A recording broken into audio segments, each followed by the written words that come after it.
وہ یوکرائن کے ایک غریب یہودی خاندان میں پیدا ہوا۔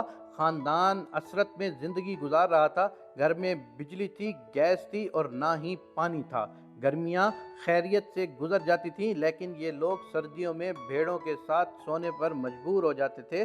اس غربت میں 1992 میں زیادتی بھی شامل ہو گئی۔ یوکرائن میں یہودیوں پر ایک بار پھر ظلم شروع ہو گیا۔ والدہ نے نقل مکانی کا فیصلہ کیا، لیکن والد نے ملک چھوڑنے سے انکار کر دیا۔ ماں نے بیٹے کا ہاتھ تھاما، اٹھیچی کیس میں بیٹے کی کتابیں بھریں اور دونوں امریکہ آ گئے۔ کیلیفورنیا ان کا نیا دیش تھا۔ امریکہ میں ان کے پاس مکان تھا، روزگار تھا اور نہ ہی کھانے پینے کا سامان۔ یہ دونوں ماں بیٹا مکمل طور پر خیرات کے سہارے چل رہے تھے۔ امریکہ میں فوڈ سٹیمپ کے نام سے ایک فلاحی سلسلہ چل رہا تھا۔ حکومت انتہائی غریب لوگوں کو کھانے پینے کی اشیاء خریدنے کے لیے فوڈ سٹیمپس دیتی تھی۔ یہ سٹیمپس امریکی خیرات ہوتی تھی۔ یہ لوگ اتنے ہی غریب تھے کہ یہ زندگی بچانے کے لیے خیرات لینے پر مجبور تھے۔ جین قوم کے پاس پڑھائی کے علاوہ اور کوئی چارہ نہیں تھا۔ یہ پڑھنے لگا، وقت گزرنے کے ساتھ ساتھ پڑھائی مہنگی ہونے لگی، فوڈ سٹیمپ میں گزارا مشکل ہو گیا۔ جین قوم نے پارٹ ٹائم نوکری تلاش کی۔ خوش قسمتی سے اسے ایک گروسری سٹور میں سویپر کی ملازمت مل گئی۔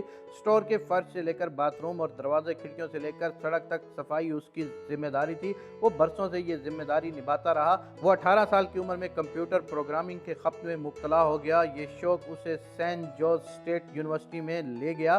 وہ 1997 میں یاہو میں بھرتی ہو گیا اور اس نے 9 سال تک سر نیچے کر کے یاہو میں گزار دیے۔ 2004 میں فیس بک آئی۔ یہ آہستہ آہستہ مقبول ہوتی چلی گئی۔ یہ 2007 میں دنیا کی بڑی کمپنی بن گئی۔ جین قوم نے فیس بک میں اپلائی کیا، لیکن فیس بک کو اس میں کوئی پوٹینشل نظر نہ آیا۔ یہ نوکری حاصل نہ کر سکا۔ وہ مزید 2 سال یاہو میں رہا۔ وہ آئی فون خریدنا چاہتا تھا، لیکن حالات اجازت نہیں دے رہے تھے۔ اس نے تھوڑے تھوڑے پیسے جمع کیے اور نیا آئی فون خرید لیا۔ یہ آئی فون آگے چل کر اس کے لیے سونے کی کان ثابت ہوا۔ جین قوم نے فون استعمال کرتے کرتے سوچا کہ میں کوئی ایسی اپلیکیشن کیوں نہ بناؤں جو فون کا متبادل بھی ہو، جس کے ذریعے SMS بھی کیا جا سکے، تصاویر بھی بھجوائی جا سکیں، ڈاکومنٹس بھی روانہ کیے جا سکیں اور جسے ہیک بھی نہ کیا جا سکے۔ یہ ایک انوکھا آئیڈیا تھا۔ اس نے یہ آئیڈیا اپنے ایک دوست برائن ایکٹون کے ساتھ شیئر کیا۔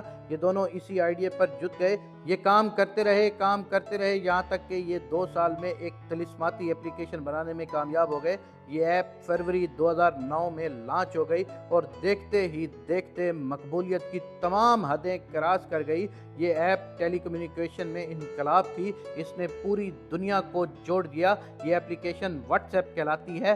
دنیا کے 1 ارب لوگ اس وقت بھی یہ ایپ استعمال کر رہے ہیں۔ یہ ایپ دنیا کا تیز ترین اور محفوظ ترین ذریعہ ابلاغ ہے۔ آپ واٹس ایپ ڈاؤن لوڈ کریں اور آپ دنیا کے کسی بھی کونے میں چلے جائیں۔ آپ کو نیا فون اور نیا نمبر خریدنے کی ضرورت پڑے گی اور نہ ہی آپ کسی موبائل کمپنی کے ہاتھوں بلیک میل ہوں گے۔ آپ پوری دنیا کے ساتھ رابطے میں رہیں گے۔